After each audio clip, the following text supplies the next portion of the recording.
امام علی علیہ السلام کی خدمت میں ایک شخص آیا اور دست ادب کو جوڑ کے عرض کرنے لگا، یا علی، انسان اپنی آنکھوں سے چیزوں کو دیکھتے رہتے ہیں، لیکن کیا ان آنکھوں کے علاوہ بھی کوئی آنکھ ہے جس سے انسان وہ دیکھ سکے جو ان آنکھوں سے نہیں دیکھتا؟ بس یہ کہنا تھا تو امام علی علیہ السلام نے فرمایا، اے شخص، یاد رکھنا، انسان کے جسم کی آنکھیں تو صرف وہ دیکھ سکتی ہیں جو چیز روشنی کو روکتی ہے، جو چیز روشنی کو نہیں روک سکتی وہ انسان کی آنکھ بھی نہیں دیکھ سکتی۔ یاد رکھنا، اللہ نے انسان کو فقط 2 آنکھیں نہیں بلکہ 4 آنکھیں بخشی ہیں۔ تو وہ کہنے لگا، یا علی، ان 2 آنکھوں کے علاوہ بھی آنکھیں ہیں؟ امام علی علیہ السلام نے فرمایا، ہاں، وہ روح کی آنکھیں ہیں، لیکن افسوس، انسان جسم کی آنکھوں سے جو چیزیں دیکھتے رہتے ہیں انہی کے تحت اپنے لیے ایسی خواہشات مقصد بنا لیتے ہیں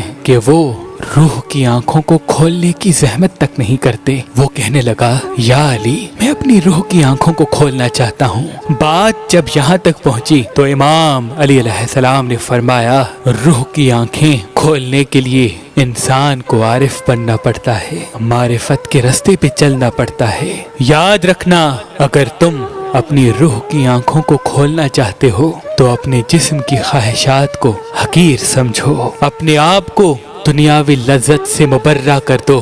جب تم خواہشات سے مبرہ ہو جاؤ گے، تمہارا ہر فعل اپنی نفس کے لیے نہیں بلکہ اللہ کی رضا کے لیے ہونے لگے گا، تو تمہارا روح مطمئن ہونے لگے گا اور تمہارے روح کی آنکھیں کھلنے لگیں گی۔ یاد رکھنا، روح کی آنکھوں کی طاقت یہ ہے کہ وہ اس دنیا میں رہتے ہوئے بھی آسمان کے فرشتوں کو بھی دیکھ سکتی ہے۔ کائنات کے سارے پردے اس انسان کے لیے کھل جاتے ہیں۔ وہ انسان رہتا زمین پہ ہے لیکن آسمان کے راستے اس کی آنکھوں کے نزدیک روشن ہونے لگتے ہیں۔ تبھی جب عارف اپنے آپ کو پاتا ہے تو اس کی روح کی آنکھیں کھل جاتی ہیں، تو وہ دوسرے انسان کو دیکھ کے حیرت کرتا ہے کہ انہوں نے تو ابھی وہ دیکھا ہی نہیں جو میں دیکھ رہا ہوں۔ اس نے کہا، یا علی، کوئی ایسا اسم دے جس کو میں پڑھتا رہوں اور اپنی خواہشات کے دلدل سے نکل کر روح کی آنکھوں کو کھول دوں۔ امام علی علیہ السلام نے فرمایا، تم جو بھی کھاؤ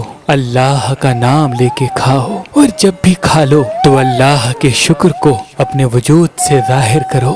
رات کو سونے سے پہلے باوضو ہو کے سویا کرو، صبح اٹھنے کے فوراً بعد سورہ رحمان پڑھا کرو، اپنے جسم کو حرام غذا سے بچا لو، اپنے وجود کو لوگوں کو تکلیف دینے سے بچا لو۔ جب تم ان چند چیزوں پہ عمل کرنے لگو گے تو رفتہ رفتہ تمہاری روح کی آنکھیں کھلنے لگیں گی اور تم وہ پالو گے جو اللہ نے تمہارے لیے رکھا ہے، جو اللہ نے تمہارے لیے رکھا ہے، جو اللہ نے تمہارے لیے رکھا ہے۔